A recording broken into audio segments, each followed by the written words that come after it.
زارۍ دې ورته وکړي خامخا بندونه وتړئ یو شی مه اخئ بندونه وتړئ ورته زموږ په علاقو کې اوبو ته بندونه وتړئ ډیمونه جوړ کړئ ټول دې ورته ودرېږي ټول وطن دې ودرېږي جرګه دې سي مرکه دې سي حکومتونو ته زارۍ دې ورته وکړي زما او ستا ژوند چې دی د باران په اوبو دی له مځکې اوبه مه راباسئ که تاسو دغه د مځکې اوبه استعمالولې بیا ستۍ زراعت کوئ په ډریپ سیسټم یې وکړئ ډریپ سیرون سیسټم څاڅکئ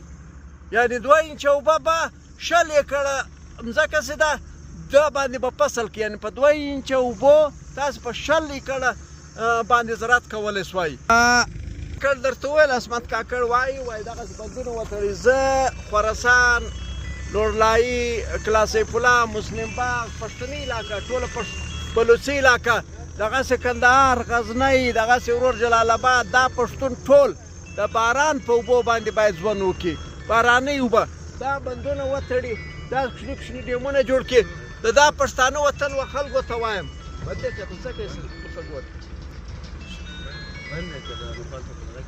دا د پښتانه وطن چې کوم خلک د پښتون وطن کروندګر بزګر دا د حکومتونو ته خواست وکړي درخواست وکړي زارۍ دي السلام علیکم قدرمنو زه دا وخت بادزی ټون د خیزی چوک پر سر باندې بادزی ټون دی دا ټوله علاقه بادزی ټون دی او دا ډیم دی دا وینې دا ډیم ده د اوبو بند ده هغه ټکټران دي وینې دا ټکټران څه شی کوي تاسو خبر یاست دغه اوبه د باران اوبه وسه سیلاب چې کومه خاوره له ځان سره راوړي نو خو دا اوبه دلته درېږي دا ټول انبار ده دا غرو چې دغه خاوره او دا وسه له ځان سره راوړي دا ډبر دا ټول انبار ده دا د ګور ټکټران یې ورته درولي دي دا د ډکۍ هغه پورته باغ ده باغ کې راول دا د لالا خان بادزي باغ ده نو دا اوس دغه په ټکټرانو کې وړي دورې هلته اچي دا تیار انبار ده قدرتي فطري انبار ده که تاسې هم چیرې ډیمونه تړلي بندونه هم تړلي وي یا د وسې خاوره چیرې یې چې وسې کومه خاوره راوړې وي هغه خاوره چیرې یي تاسې په ټکټرانو کې واچوئ خپلو کښتونو باغونو ته یې ورکړئ څنګه بالکل صحیح خبره درواغ مې ویل یا حقیقت خبره نومانم چی شي نومان صاحب خان هذا شهباز خان په کوم څوک یم ترکه یم بنو فکیل یم ته زه پوخه یم ماشاءالله جمال صاحب دا خدای ډېر ښه ډیس وچېړئ زموږ وطن خلک دي اکثره د خاص کر خانوزۍ مسلم باغ کاڼ میترځي هلته چې دي دا ګډه ډبرنه مځکه ده نه دی هلته بندونه نسته کښې کښې دا رقم بندونه دغه کې هغه خلک بیا په دا خاورې پسې لیوني دي مړه دي پسې مړه دي وایي به یې زموږ مځکه ګره ډبرنه د غرونه دغه کړې دي چې دا رقم مټونه چې دي دا مټونه باید کښې کښې بندونه ور وتړي دا کمچوغی سو مسلم باغ سو کاکړ خراسان علاقې دي غرنۍ علاقه اوار علاقو کې خو لا بیا مټې سته دغه سته ورته وایي دغه چې دي اکثره تاسو به لیدلي چې کومې اوبه راځي کومه شلې او د غرو چې اوبه راځي نو هغه له ځانه سره خاوره هم راوړي ځینې ځایو کې شګ او مټو ډبرې راوړي ځینې ځایو کې دا رقم خاوره راوړي نو دا خاوره چې ده ډېره قیمتي خاوره وي د هغه خاوره بیا پیاز پټاټې ټماټر درختي هر شي ته چې دی دوام ورکوي مطلب د هغه دپاره یو زندګي ده عصمت کاکړ د بلوچستان د پښتنو سوشل میډیا سټار نو دا زموږ سره کاکړ صاحب و نو دغه اوس در ښکاره کوو کروندګرو پښتنو تاسو خو وروره هغه پخوانی 100 کاله 1000 کاله مخکې فارمولې استعمالوئ هغه سوي ایرې ورکوئ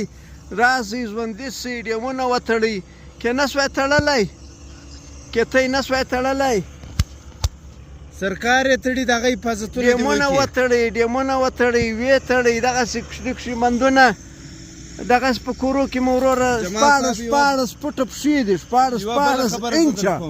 دا یو خبره وکړم چې کوم د ایران بلوچستان دی سیستان چې ورته وایي هغو د بلوچستان د مځکې هېڅ فرق نشته هلته هم خوشحالي ده هغو ځان په دا رقم بندو په دا ډیمو باندې بچاو کړی دي که په بلوچستان کې دا رقم بندونه پار علاقه هر کلي هر دغه کې سرکار وتړي یو خو به دا د دوی کمیشنونه دوی هغه یې اخره دي کمیشنونه به هم دوی ته میلاوږي فنډونه به هم نه ضایع کېږي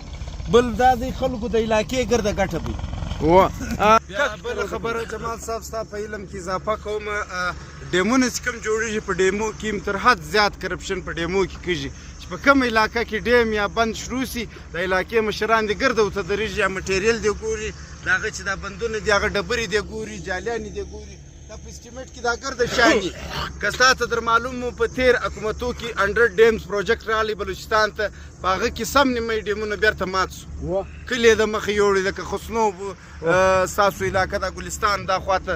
ډېر بندونه چې دي ماچکې ډیم دا اوس ناقص مټریال و ناقص مټریال و بندونه مضبوط نه و جوړ کړي کمیشن اخیستل دا کمیشن خواره نه دی کمیشن والا دا د علاج بل شی نسته موږ ښکنځل وکړه ښکنځل مو وایستل مال دا چا مو سره وکړي څوک کمیشن اخلي دغه به یو دغه دی بالکل سافټویر اور اپډیټ وي د کلي والا د علاقې والا